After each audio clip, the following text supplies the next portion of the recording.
Welcome to the Explainer. Today, we're going to need our detective hats because we are heading deep into space on an investigation, right inside a stellar nursery, a place where new stars are born. So our scene is the Lagoon Nebula, also known as Messier 8. It's this absolutely breathtaking cloud of glowing gas about 4,000 light-years away, located right toward the heart of our Milky Way galaxy. Now this picture, taken in infrared light, makes it look so serene, doesn't it? But don't let that fool you. This seemingly peaceful cloud is actually a hotbed of cosmic chaos and creation. So what's really going on inside this cosmic storm? Are new stars actually being born in there right now as we speak? Well, to find out, we've got to play detective and look for clues hidden deep inside all that dust and gas. All right, first things first. Let's start by surveying the scene of our investigation, the massive star-forming region, Messier 8. Okay, so if you look at M8 with a regular telescope, in visible light, you'll see this beautiful reddish glow. That's because it's an emission nebula. And that glow, it comes from a giant cloud of ionized hydrogen gas. That right there is our first big clue, a sign that something incredibly powerful is at work inside. So what's causing all this activity? You know, every good detective story needs to identify the prime movers, the instigators. In our case, though, they're not people, they're stars. Meet our main suspects, massive, incredibly powerful O-type stars. We're talking about stars like Herschel 36, the binary star 9 Sagittarii, and, yeah, the entire open cluster of NGC 6530. These stellar giants are the culprits here, blasting the nebula with such intense radiation that they're literally carving out huge cavities and changing everything around them. All that intense radiation creates a really special kind of environment called a photodissociation region, or a PDR for short. The best way to think of it is as a cosmic battlefront. It's this warm, chemically active zone right on the surface of these cold, dense clouds of gas. And this boundary, this line between the hot, zapped gas and the cold, dense cloud, that is exactly where we're going to find our most important clues. But to find those clues, we can't just rely on what our eyes can see. The nebula is packed with dust that blocks our view. We're going to need special tools to listen for whispers coming from deep inside the cloud. You see, the thick dust in the nebula acts like a really dense fog, just soaking up all the visible light. So to see through it, astronomers have to turn to a whole different kind of sight. And this is where radio telescopes like APEX and the IROM 30-meter come in. They let astronomers peer right through all that dust and find what they were looking for, cold, dense clumps of gas where new stars are being born.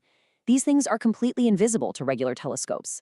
This is our hard evidence, folks. 37 distinct molecular clumps, and each one is a potential scene of star formation. Okay, we've collected the evidence. Now it is time for the forensic work. We have to decode the chemical signals coming from inside each and every one of those 37 clumps. The tool for that job is called spectroscopy.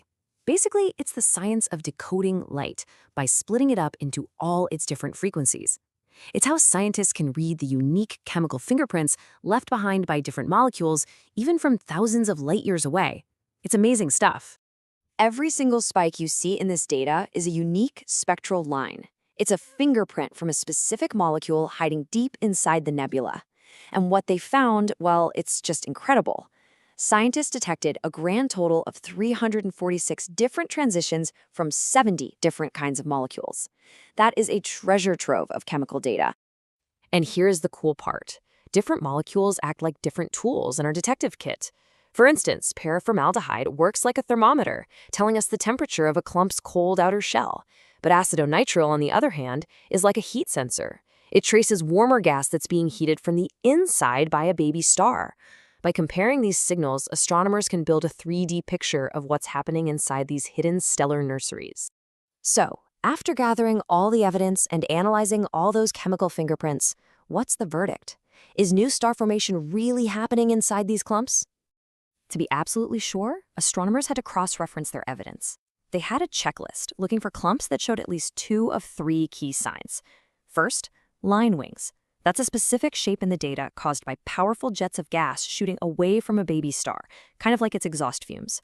Second, being IR bright, a strong infrared glow, which is a dead giveaway for warm dust.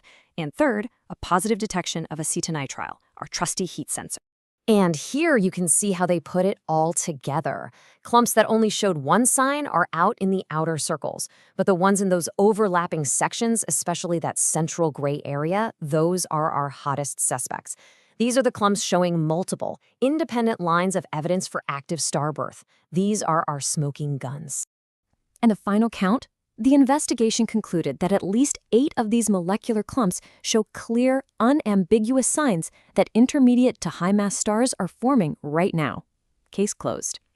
So those yellow stars you see here, they mark the confirmed locations of these baby stars, showing us exactly where the next generation is igniting.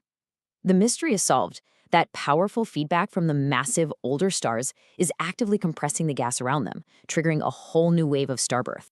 But this isn't really the end of the story. With at least 8 new massive stars firing up, the real question becomes, how will they, in turn, shape the future of the Lagoon Nebula? The cycle of stellar life, death, and rebirth just keeps on going. And this cosmic crime scene transforms once again into a cradle for new suns.